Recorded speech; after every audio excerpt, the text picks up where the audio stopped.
Think क्योंकि मैंने RJ का रोल पहले निभाया है तो ये मेरे लिए थोड़ा सा आसान हो जाता है.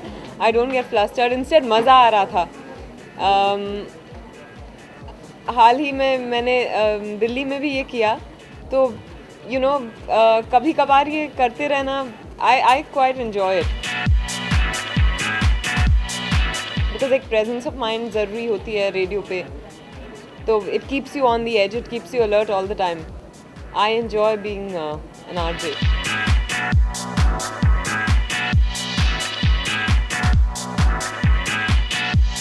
I loved them. In fact, I've been very, very fortunate कि मेरे ताल्लुकात मतलब शाहरुख और जूही के साथ एक लंबा अरसा था.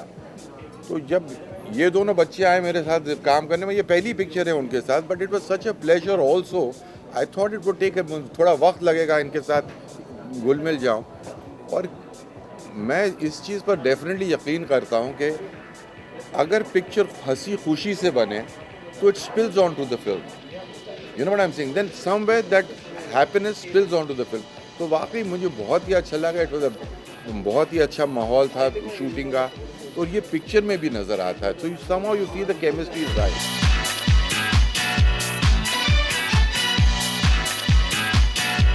You know, I do believe if you're a good person, somewhere it comes out.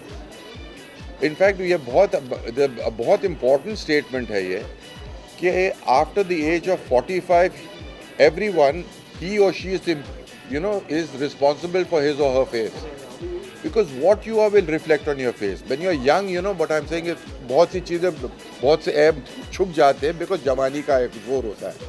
But जो आप हो, जो आपकी बनस्बत आपकी जो तबीयत थी अंदरूनी, वो एक उम्र के बाद वो ही नज़र झलक. तो I been very happy with their faces. दोनों बच्चे अच्छे हैं. They will have nice, good old faces also. Fruit, आम भी फ्रूट है और एप्पल भी फ्रूट है. अगर आप ऐसे पूछेंगी तो कैसे चलेगा. परिणीता एक पीरियड और एक ज़रा मेच्योर लव स्टोरी थी.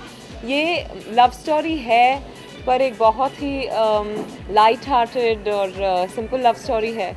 And it's very youthful, exuberant, vibrant, all of it. तो एंड उसके अलावा मैं कुछ it's not just a love story also. That's the important thing about it.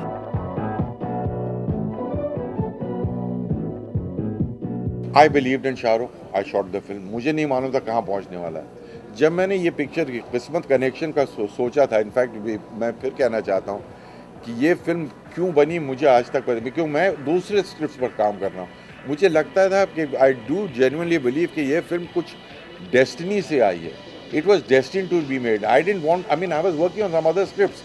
इसके script, इसके music कुछ बनता गया और everybody was saying let's make this film. और ये बन गई. कब बनी मुझे खुद नहीं मालूम.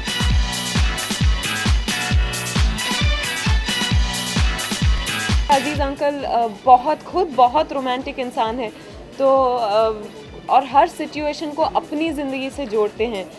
तो हमसे शायद से और मुझसे हमेशा कहते हैं कि निर्मला, जो उनकी बीवी का नाम है, तो ही वुड ऑलवेज से कि अगर जब मेरे और निर्मला के बीच ये सिचुएशन हुई थी तो पता है मैंने क्या कहा था या फिर निर्मला ने क्या कहा था. तो उस तरह से उनका स्टाइल बहुत ही अलग है. एक पर्सनल मोटिवेशन है सारे जब डायरेक्ट करते हैं वो.